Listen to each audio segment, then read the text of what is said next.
France. And more specifically is to understand how did this exclusion happen in France during the Republican and democratic period of this country. Indeed, the end of the 19th century in France marked the advent of the first stable democratic republic, named the Third Republic. This means that freedom, equality, autonomy, and the right to think for oneself were fundamental principles of that period. However, if I ask you how many French women philosophers of the end of the 19th century and the first half of the 20th century you know, the answer is rather simple. They are Simone de Beauvoir and Simone Weil, two women in more than 50 years of history of philosophy and of history of democracy. Moreover, both of them only emerged during the 20th century, more particularly from the 30s. And before them, during that democratic moment, it seems that there were no women philosophers in activity in France. Until today, the books and dictionaries of philosophy do not mention other women. In my work, I re-examined this apparent lack of women philosophers during more than 50 years, during the moment I called the pre-Simone de Beauvoir period. I argued that women philosophers constitute a blind spot of this historical democratic period. And I demonstrated in my doctoral research and in my books that the narrative of this absence is historically false. That's why it is necessary to contribute of the building of another history of philosophy of that period, an history narrated from the point of view of women. And today I will expose three of the elements I rediscovered in my research concerning this historical moment for the French women philosophers.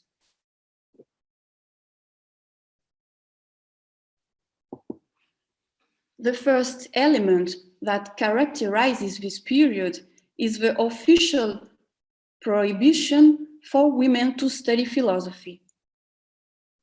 In fact, for the first time in the French modern history, women, by law, didn't have the right to access philosophy studies. We must remember that the French Third Republic is well known to have been the first stable regime that democratized this access to school. It is also known for having developed, for the first time in the history of education in France, a public and free education for girls. But this access contained a well-defined gender orientation, because girls were not considered as future citizens, but as future wives of citizens. In this perspective, all knowledge and all the teaching programs were readjusted to a female public, which shouldn't learn in school the same social role as the male public. Literature, history, science, everything was readapted for a female audience whose goal was to manage their family well and not to become a scientist, historian, or writer. Concerning the philosophical knowledge, it was decided that a feminine adaptation of philosophical knowledge would not be possible. In 1881, a law called Camille Law strictly prohibited teaching philosophy to girls and women. The purpose of this law was to define what women could and couldn't learn from public education institutions. And philosophy was the only knowledge of the social sciences, the only knowledge to which access was forbidden. What was the reason for this prohibition? The legislative texts report that by reading philosophy, women could distract themselves from their domestic role. The gender social order would be in danger. The law argued that the use of their own reason and the learning of concepts would prejudice and disturb the gender balance of the household. Another point present in the legislative debates is the constant fear that women had access to this knowledge, considered as the most supreme, the purest, and the most sacred knowledge of the human sciences. Women's access to this knowledge would make them the full equals of men and endanger the boundaries between masculine and feminine norms. To sum up, allow this access could explode the newly stable society after a century of revolutions. And from this point of view, this would disrupt the still fragile social balance of French society. So, instead of promoting equal opportunities for women, following the democratic principles, this law promoted inequality of access to philosophical knowledge.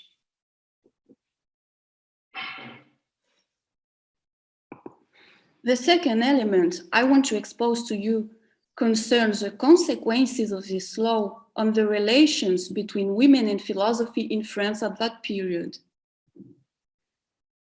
In the limited time of this presentation, I cannot list them all, but to have an idea to the importance of these consequences, I want to say that this law will only be completely abolished in 1924, that is to say, more than 40 years after its first application. It also means that for more than 40 years, women in France didn't have the right to officially access philosophy studies, even in a democratic framework. The social question prevailed over the democratic question and the gender equality. On this point, I would like to emphasize a very important phenomenon, also explored in my doctoral research, because this fact has been completely forgotten in the French history of philosophy. In that period, there were various struggles and attempts to abolish this law. These fights began at the end of the 19th century. That is to say that women were not passive in the face of this discrimination. The majority of these struggles were organized by women, often feminist activists, but not always. And they also received sometimes the support of important men philosophers. These women argued that the Camise law was archaic and anachronistic and didn't respect the principles of equality. They tried to dissolve the law for years without success. The first successes appeared after the World War I because the gender relationships changed with the war context. In fact, female teachers worked in schools to replace men who had gone to war, and many women obtained philosophy degrees to replace men. They were demonstrating that they were perfectly capable of teaching philosophy, and mentalities on their ability to philosophize had to evolve.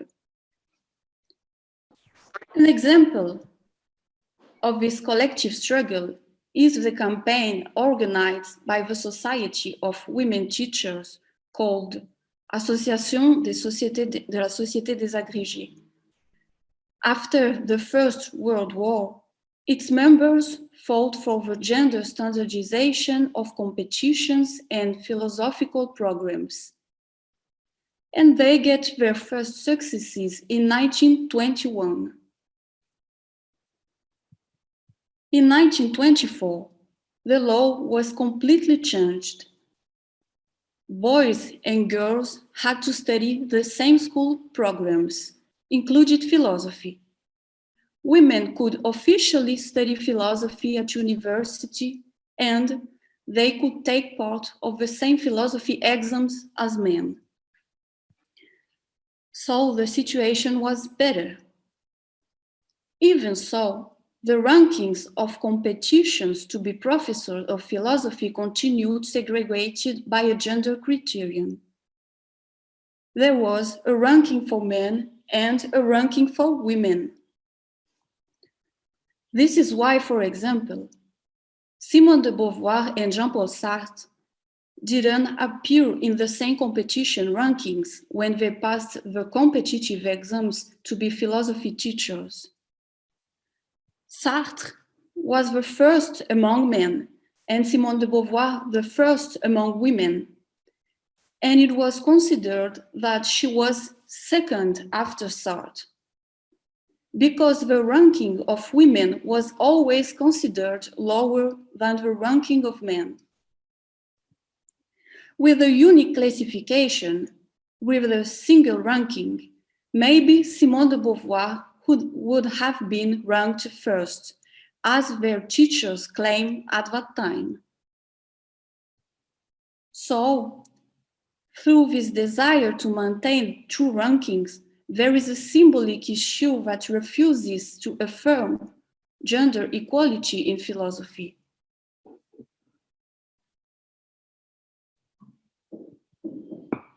The third element that characterizes this period is really important for the history of French women philosophers. Despite this law, my research showed that, nevertheless, many women studied philosophy at that time. I have reconstructed a chronology of this period and a chronology of these women in activity at that moment, since the end of the 19th century to the 1930s, and I found 169 female teachers of philosophy, 35 female doctors of philosophy, and more than 120 philosophical books written by women. So, women were not absent at all from the period. So, the question is, how did they manage to overcome this legislative problem? It is clear that the law never allowed them a career like a man's career. How to work in the research field of philosophy when by law you don't have the right to study philosophy? It is difficult. It is also clear that, for the same reason, the question of their recognition was a big problem. But there were strategies to study philosophy. Women have tried to study philosophy in other ways than the official way. I will list some of these strategies I found. For example, many of these women took private lessons, which of course meant that they had to pay to study philosophy, unlike men who had free access to this philosophical training. Other women learned philosophy in feminist associations or in alternative schools organized by feminists. We must remember that the end of the 19th century was marked in France by a new dynamism of feminist movements. Other women didn't have this access, but they studied in women's magazines because French press at the time was in full development and massification. Other women were accepted by male professors in philosophy classes, men who felt the situation was unfair. Other women were the daughters of male professors and were trained by their own fathers. A good example to illustrate this transgression of women in the history of philosophy is the case of Léontine Zanta, who was at the time the model of Simone de Beauvoir when she decided to study philosophy.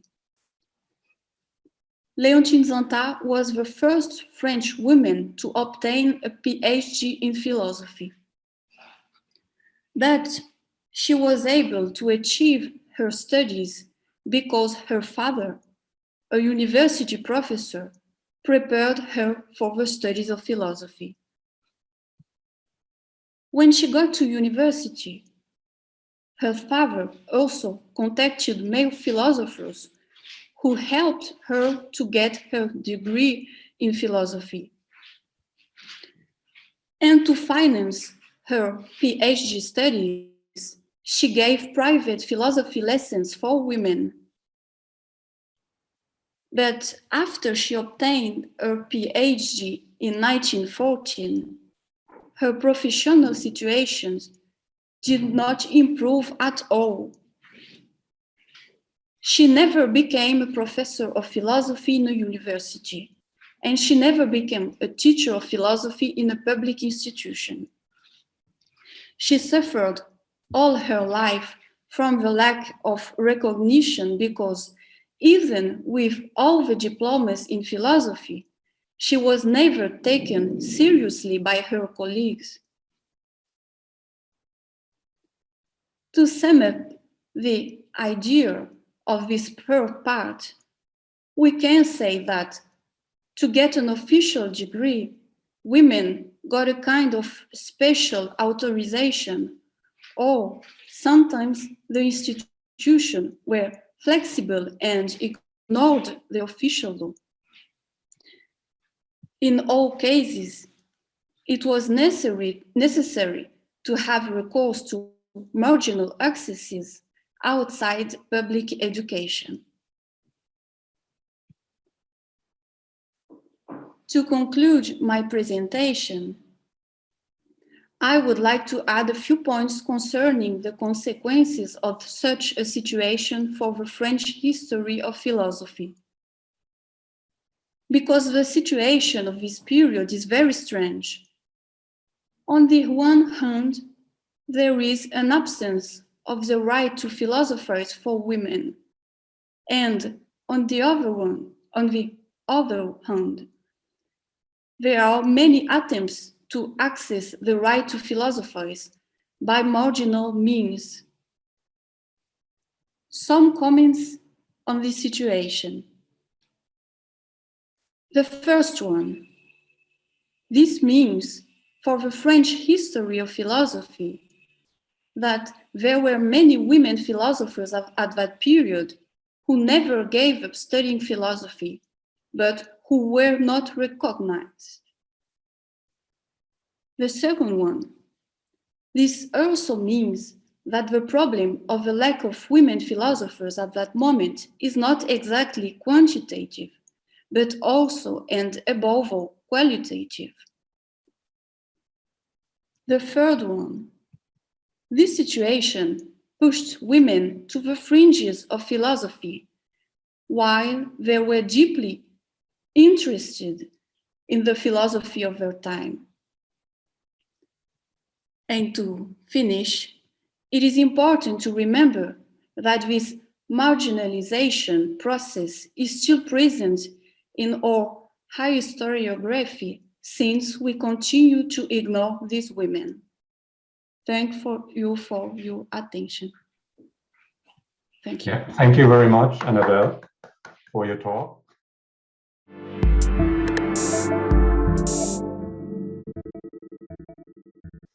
And we go on, bravo. We go on with Zara Amdur. Yes? Is this okay with you? Just continue. Yeah. Okay, yeah. Zara, I would like to introduce you first.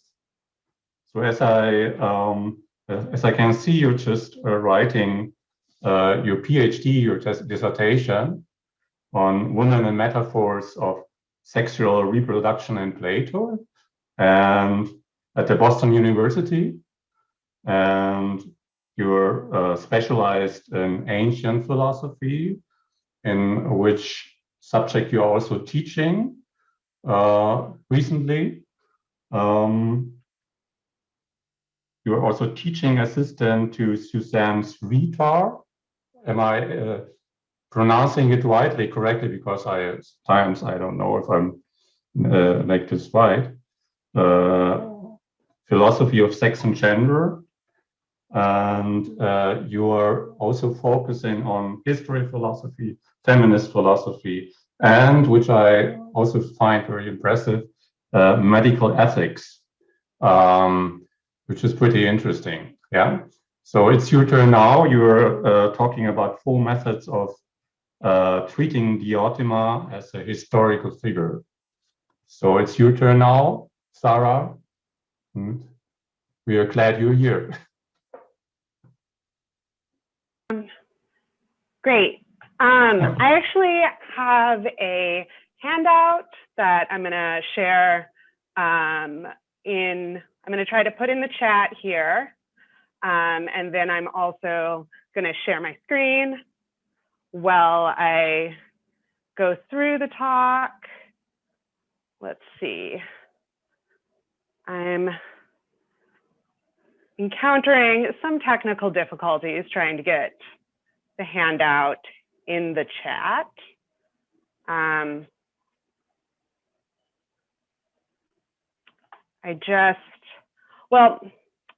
I'll share my screen and do it that way, I suppose. It looks like I can do that without a problem. So, okay. Everybody can see. Great. So thank you so much for having me, and thank you to the organizers. I'm so glad we can do this even on Zoom, and I'm looking forward to hearing your comments. So my talk's on 4 different methods of treating Diotima as a historical figure. So probably many of you, if you're coming to this talk, are familiar with who Diotima is. But if not, let's just start that in Plato's Symposium. We have this framing device where Apollodorus is giving an account of Aristodemus's account of a night on which Agathon won a victory in tragedy. And Socrates is there.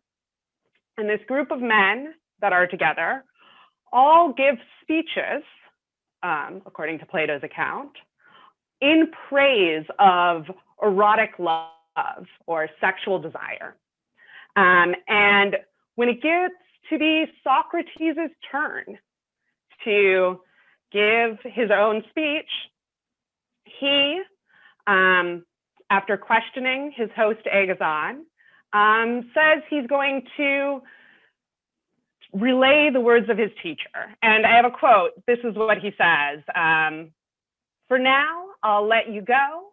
Well, I recount the speech about love, that's Eros, I once heard from Diotima, a Mantinea woman, who was wise in this and many other matters. Once, before the plague, when the Athenians had sacrifices performed, she brought about the postponement of the disease for 10 years. She's also the one who taught me in love matters. Now, I'll try to take you all through what she used to say, starting from what Agathon and I agreed to, and I'll do it on my own to the best of my ability. So we do learn some things about Diotima from this quote alone. We learn where she's from. She's from this area in Mantinea. We learn this sort of story of her bringing about a sort of miracle by postponing this disease. And actually, there were priests and priestesses called into Athens around this time, this is 440. We know from Thucydides. And we know that she taught Socrates about love. And that's like, Socrates doesn't use these words of teaching very lightly, usually. He doesn't attribute teaching to a lot of people.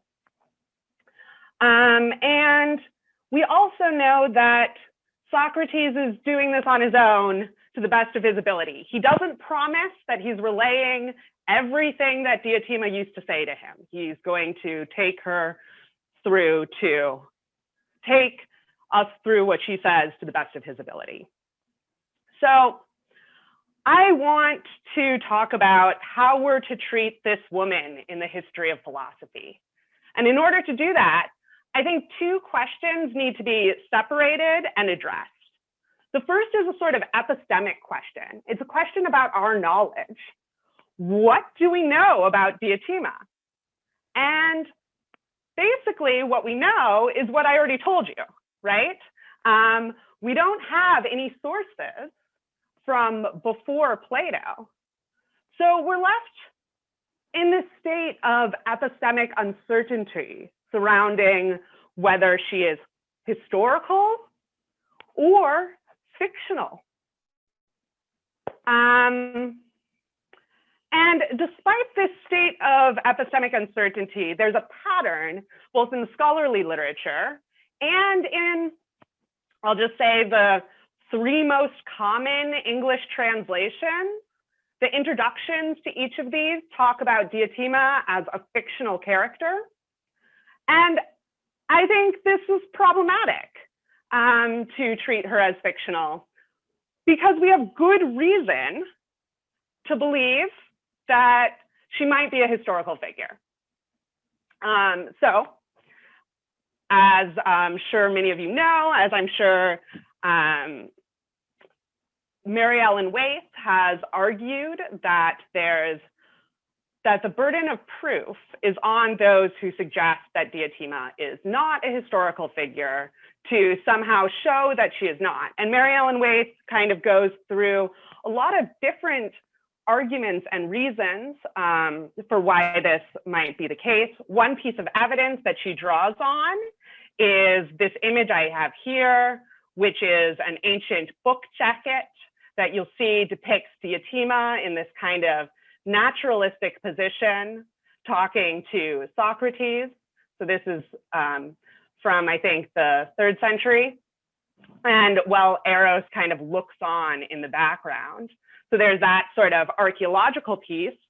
Maybe the easiest argument to make about Diotima being a historical figure is that, in general, Plato wrote dialogues in which he depicted real people, people from the daily life in Athens. I think there are only, out of the named characters in the Platonic dialogue, we have historical attestation for almost all of them, with the exception of Diotima, Euthyphro, and Philebus. Euthyphro and Philebus don't generate nearly the controversy that Diotima does. Another good reason to take her as historical rather than fictional is that Diotima's fictionality is a modern development. So if you survey the ancient sources, although they're all post-Platonic, many ancient sources represent Diotima alongside Aspasia as, you know, a co-equal female philosopher. And we have a lot of historical attestation for the existence of Aspasia. So the ancient sources don't seem to draw a distinction. So the only time that this distinction is drawn, that Diotima is referred to as kind of fictional, is in 1485, when Marsilio Ficino is the first to suggest that she is fictional. And it's in this context of the idea that women are not philosophers, right? Women in the ancient world couldn't possibly be philosophers. He also takes Diotima as a sort of personified abstraction. I'm not going to get into the mechanics of that there, but I'd be happy to answer questions about it. So my thought is that there's this epistemic question, here's what we know, but then there's this pragmatic or ethical question. How should our research about Diotima be conducted? Well, how we answer this question depends on our goals. To me, it seems that if our goal is learning about Plato, either approach could work, but different results will come about, right? And treating Diotima as historical conveys some kind of unique benefits that we don't get if we treat her as fictional. I might just add here that I have another paper or presentation that I would be happy to talk about that kind of debunks the main reasons we might think that Diotima is fictional, but don't have time to get into those arguments here. For now, I'll just mention some of the benefits of treating Diotima as a historical figure before getting on to saying how we could do that, right? So one might be that it acknowledges the reality of a history of philosophy in which work by women has been hidden, purposely forgotten, or otherwise marginalized. I think it's also very important that it provides an image of a woman doing philosophy at its inception. I was thinking today in Dorota's keynote that I mean, part of the importance of the Pythagorean women and characters like Diotima is that women who read these works saw images of women doing philosophy. And so it was portrayed as something that women would do. I also think it's very important to take seriously Socrates' claim that he learned from his teacher. That claim presents philosophy as this sort of collaborative endeavor in which you choose to remember and think about those who have come before you and where you got your ideas from. I think this is part of the reason Plato writes about real people, and also is depicted in Socrates' depiction of Diotima. And finally, I think it would be a wasted opportunity to not think about the status of women in ancient Athens when we're talking about Diotima. Okay, so main idea is that even with epistemic uncertainty, we can try for new methods of research that treat Diotima as a historical figure. The remainder of my talk is going to involve how do we do this, right? Like, what are the paths forward? Have a little image there of Aspasia teaching. So what methods or ways of investigation present themselves if we take Diotima as a historical figure? Well, I want to say at the outset that like a variety of approaches are possible. There's a very strong and less likely reading, which is something like a woman named Diotima literally said all the things that Plato represents Socrates as attributing to her. Because of Socrates' own language in his introduction, I don't find this reading very likely and the kind of layers of indirect speech. But a much more likely is reading is something like, just as Plato's Socrates is a character, so is Diotima. The information we have about Socrates is only partially historical, right? It involves some creativity on the part of Plato. We don't imagine that the historical Socrates said all the things that Plato's attributes to him. Similarly, we can say that Diotima was a historical figure who probably didn't say all the things Plato depicts Socrates as having her say. And despite our lack of information, we can still ask questions about how she is depicted. Okay, and now I'm gonna go into 4 methods or ways of asking some of these questions that might give us a path forward. My way of doing this is by both invoking things I've found in the scholarly literature on Diotima, and then talking about future methods or ways to pursue. Okay, so here's one that sticks out kind of right away. I'm calling this method the Socratic biography method.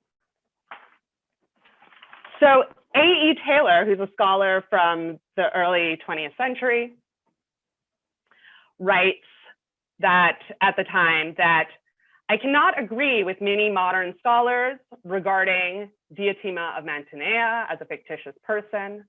The introduction of purely fictitious named personages into the discourse seems to be a literary device unknown to Plato.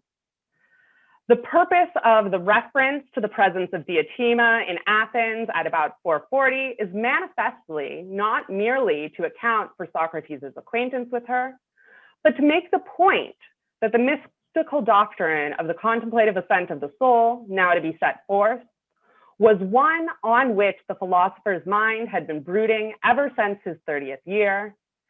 This, if true, is very important for our understanding of the man's personality.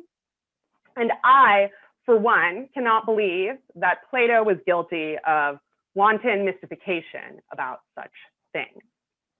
So A.E. Taylor's point is this, in essence, that Plato depicts a Socrates who has a biography and an identity that is important to the depiction, and Plato has good reason not to make up stuff about it.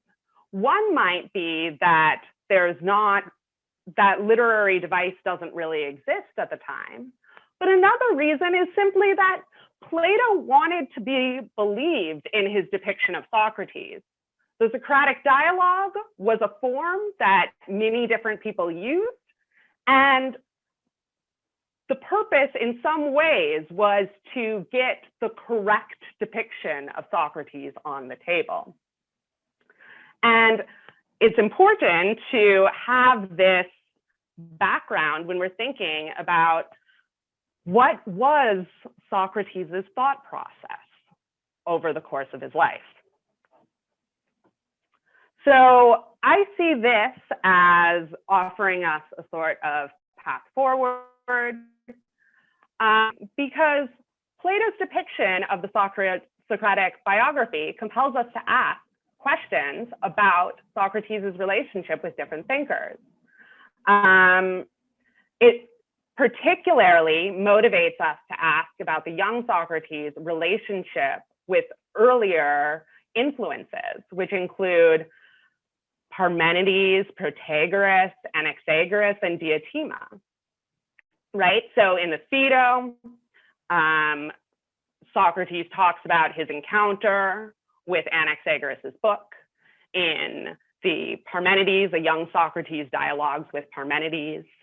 In the Theaetetus, Socrates thinks about what Protagoras might say in reaction to what him and Theaetetus are discussing. And of course, there's a dialogue named the Protagoras. So I think we can treat Diotima as a character like Anaxagoras, Parmenides, or Protagoras. They are historical people, and they are also characterized by Plato. If we go through this method, it seems like the question comes to be, what is it about her teaching that persuades Socrates? Okay, so that's method one. Method two, for those of you who are familiar with Mary Ellen Waith's book, this might be familiar, that we might distinguish a Platonic view, a Socratic view, and a Diotimian view. So one of Mary Ellen Waith's methods of argumentation for the existence of Diotima is to say, and I'm going to quote her here, with respect to the issues, A, the immortality of soul, B, the transmigration of soul, C, the concept of personal identity, and D, the relationship of eros to reason, and E, beauty as an idea on the level of Platonic form, she saw that it was not possible to ascribe the Diotimian perspective to either Socrates or Plato with serious doctrinal inconsistencies. So Waith is using these differences to argue that Diotima was a historical person. The method I'm suggesting is slightly different because it's not a method of arguing that she's a historical person. Rather, it seems to me work needs to be done to stake out and explain what the Diotimian position actually is. And then we can put it into conversation with what Socrates advocates elsewhere. And that seems to me to be a different project. So the question to ask is something like, what is particularly unique about Diotima's thought? And two things that Mary Ellen Waith referred to that seem especially fruitful to me are the difference in concept of personal identity and the question of the immortality of the soul. It seems to me clear that scholars often read an immortal soul into Diotima's speech because they find Plato or Socrates arguing for it elsewhere. Okay. So it's also worth noting that at the very least, thinking of Diotima's speech this way will matter for Plato scholars if they have any sort of developmentalist account of Plato's thought, right? Because if we take Diotima as a historical figure, and if Plato puts in her mouth a theory of forms, it looks like he is attributing some knowledge of the forms or a nascent idea of what forms might be to a previous thinker, which is important. Okay, method 3. We might also, if we think that there's a difference between Socrates' view and Diotima's view, we might disagree with Socrates' presentation of Diotima, or attempt to distinguish what Socrates says Diotima said from what Diotima might have said. And so I find an example, I think this is kind of a difficult one, but I find an example of it in the scholarly literature in Irigaray's Sorcerer Love, a reading of Plato's Symposium, Diotima's speech. She discusses how Diotima's speech contains a contradiction. And this was illuminated for me by Sarah Tyson's article in Hypatia on this topic, where Tyson writes, Irigaray exposes a contradiction in Diotima's argument. Love is at first dynamic, so it's this process that is in between, but then Diotima miscarries and links love to procreation. And for Irigaray, because we cannot be sure who is speaking, whose error and whose method we encounter in the dialogue, perhaps Socrates is to blame, Irigaray suggests. So I'm right here. So I find this a fruitful way of thinking about what's going on, because if I'm going to relay to you something my instructor relayed to me, it's going to contain some of my own thoughts, but also some of my instructor's thoughts, right? So there's a way in which one could work to bring out some of the tensions in the way Irigaray has done. So what are the questions we could ask? Well, are there inconsistencies in Socrates' speech? Or, I mean, this is different than what Irigaray does, but this seems fruitful to me. Or between his questioning of Agathon and his report of Diotima's questioning of him. So there's two kind of elenchi in the dialogue at that point. So if so, a plausible explanation is that Diotima was a historical figure. And I would mention that there might be support for this view in that Socrates relays Diotima being dubious about whether young Socrates can understand what she's saying. So there's kind of some hints of that in the dialogue. So that's method 3. Method 4 is looking at religious and cultural references in Diotima's speech to discover things about women in the ancient world and their influence on ancient Greek philosophy. One thing I'm doing is I'm getting a master's degree in classics on the way to my PhD in philosophy.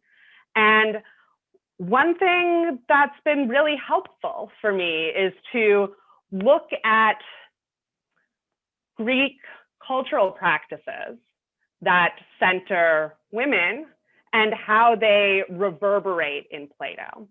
So there are a few scholars who have engaged in this work with regard to the symposium. Nancy Evans has an article on Diotima and Demeter, which argues that the dialogue, including Diotima's speech, contains religious and mystical language, some of which specifically evokes the female-centered yearly celebration of Demeter at Eleusis. So we know a little bit about these practices from the Homeric hymn to Demeter, but it involves the separation of Diotima and Persephone and this mother-daughter bond. And the importance of this festival in Greek thought has astounded classic scholars. I have a quote here from Sarah Pomeroy. One may well be astounded at the appeal that a unique religion centering on a mother and daughter held for the Athenians.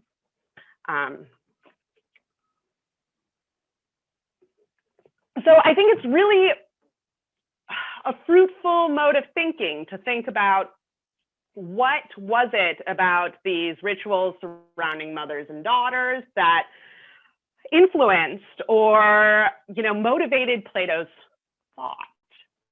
And I think we have an easier time talking about this if we think of Diotima as a historical priestess engaging in these practices. For what it's worth, Nancy Evans's article doesn't seem to take a stand on Diotima being historical or not. Actually, if anything, she presents her as a fictitious person. But there seems to be a new avenue here if we take her as historical. It's also worth saying that various scholars have wondered about Mantinea as a place containing a group of historical female philosophers. This is in part due to Diotima, of course, but also Lastheneia of Mantinea is recorded as one of Plato's pupils. Looking at Mantinea is interesting because there was also a lot of musical practices that Plato approved of coming out of Mantinean religious festivals. Aristonexus talks about this. Okay, so what's the path forward here? Well, I think we should ask about Plato's relationship to religious rituals that center women. This helps us think about places where women had a voice or power in the 4th or 5th century. I mentioned Aspasia earlier. If we have both, if we can talk about both Aspasia and Diotima having power, it looks like there's some questions about the power of Athenian women in 5th century Athens. We might compare Diotima with Pythagorean women, right? So another possible avenue of thought would be to think of Diotima as Pythagorean, that music, the music resources that I mentioned earlier do involve kind of Pythagorean beliefs about harmony. And I think it's too bad for now that most of this scholarship takes Diotima as fictional and connects her to larger movements. I think there are some unique benefits of taking her as historical, that we are more motivated to ask about the particular things and how they fit together. So that's the kind of 4th method. I don't think any of these methods are kind of exclusive to one another. These are just 4 ways that I think further work could be done. And one final benefit we might think of is that all these methods work to treat Diotima as having some authority. Authority kind of in the root sense of like authorship, right? She has some power over her ideas. And perhaps that authority is derived from her lived embodied experience as a woman or her cultural position as a foreign woman in ancient Athens. But exactly where that power kind of comes from, I think is a fruitful way to inquire. And just as a note to end on, Plato points out how important philosophical authority is in the structure of the symposium. The first line of the dialogue is Apollodorus saying, "I am not unpracticed in relaying information about Socrates. I've practiced it. I heard it from someone who loves Socrates." Apollodorus presents himself as an expert on Socrates. And Socrates, in turn, presents himself as a sort of expert on Diotima's thought. So it's built into the structure of the dialogue, the importance of kind of who has authorship. Thank you guys so much for having me. And if you have any questions or want a copy of the handout, feel free to send me an email. I have all sorts of, well, everything I cited is here in the work cited. So I'm happy to send that along. I'm gonna stop sharing my screen now once I can figure out how to do that. There we go. And thank you. Yeah, thank you. Thank you very much, Zara.